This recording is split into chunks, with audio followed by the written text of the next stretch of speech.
Israel ने Iran पर शनिवार की सुबह एयर स्ट्राइक की। 100 विमानों के जरिए एयर स्ट्राइक को अंजाम दिया गया। इस हमले के बाद अब अमेरिका अलर्ट है, ईरान से पलटवार न करने की चेतावनी दे रहा है।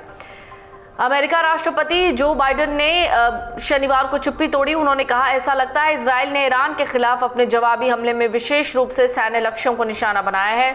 उन्होंने कहा, ऐसा लगता है उन्होंने मिलिट्री टारगेट के अलावा किसी और चीज पर हमला नहीं किया है। ऑस्टिन जो है अमेरिकी रक्षा मंत्री लॉयड ऑस्टिन, जिन्होंने ईरान में सैन्य स्थलों पर इजराइल के हमले का जवाब देने के खिलाफ ईरान को चेतावनी दी है। उन्होंने कहा, ईरान को इजराइल के हमलों का जवाब देने की गलती नहीं करनी चाहिए, जो एक दूसरे पर अटैक के अंत का संकेत होना चाहिए। इजरायली हमले को लेकर सबसे ज्यादा चिंता इस बात की थी कि अटैक न्यूक्लियर साइट्स पर ना हो। अमेरिका ऐसा न करने का दबाव भी इजराइल पर बनाता रहा है।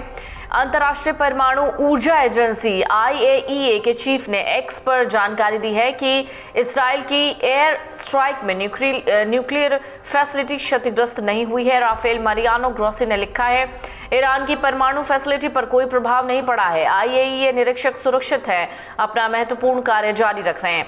मैं ऐसे कदम को लेकर संयम बरतने का आह्वान करता हूं जो परमाणु या अन्य रेडियो एक्टिव सामग्री की सुरक्षा खतरे में डाल सकते हैं। ईरान ने शनिवार को कहा कि इजराइल की ओर से किए गए हवाई हमलों में मरने वालों की संख्या बढ़कर 4 हो गई है।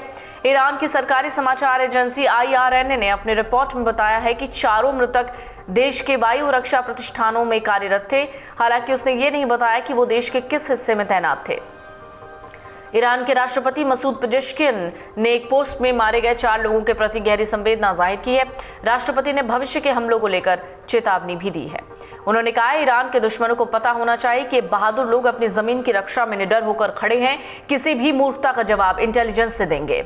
इजराइल ने किसी को नहीं बख्शा है। दरअसल ईरान की ताकत पर जमकर प्रहार किया है। इजराइल ने अमेरिका को जो कुछ भी बताया है, जिस पर इजराइल के मुताबिक उसने ईरान के मिलिट्री ठिकानों पर हमले के लिए पावर पॉइंट प्लांट्स को निशाना बनाया और ऑयल रिफाइनरी पर भी धावा बोला है। कुल मिलाकर इजराइल ने कोई रियायत नहीं बरती ईरान को कमजोर बनाने में, और दावा किया जा रहा है कि सारे हमलों को अंजाम देने के बाद उसके सारे विमान सुरक्षित लौट आए हैं। लेकिन अब शायद बारी ईरान की है। ईरान के सुप्रीम लीडर खमेनेई बौखला गए हैं। पहले ही खमेनेई ने चेता दिया था कि इजराइल मिसाइल हमलों का जवाब देने की गलती ना करे, लेकिन इजराइल ने हमला कर दिया और अब ईरान पलटवार कर सकता है, इसकी पूरी आशंका है।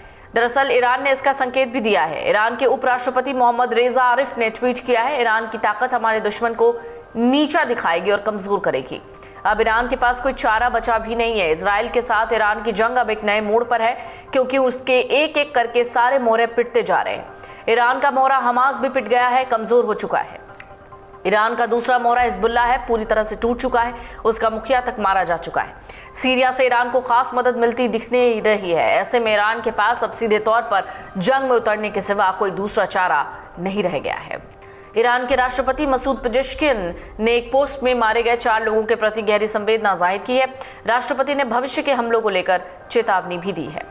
उन्होंने कहा, ईरान के दुश्मनों को पता होना चाहिए कि बहादुर लोग अपनी जमीन की रक्षा में निडर होकर खड़े हैं, किसी भी मूर्खता का जवाब इंटेलिजेंस से देंगे। इजराइल ने किसी को नहीं बख्शा है। दरअसल ईरान की ताकत पर जमकर प्रहार किया है इजराइल ने। अगर आप ये वीडियो YouTube पर देख रहे हैं तो हमारे चैनल को सब्सक्राइब कर बेल आइकन दबाएं, और Facebook पर देख रहे हैं तो हमारे पेज को लाइक करें। 8 मिलियन प्लस सब्सक्राइबर, आपके इस भरोसे के लिए बहुत धन्यवाद। अगर आप ये वीडियो YouTube पर देख रहे हैं तो हमारे चैनल को सब्सक्राइब कर बेल आइकन दबाएं, और Facebook पर देख रहे हैं तो हमारे पेज को लाइक करें। 8 मिलियन प्लस सब्सक्राइबर, आपके इस भरोसे के लिए बहुत धन्यवाद।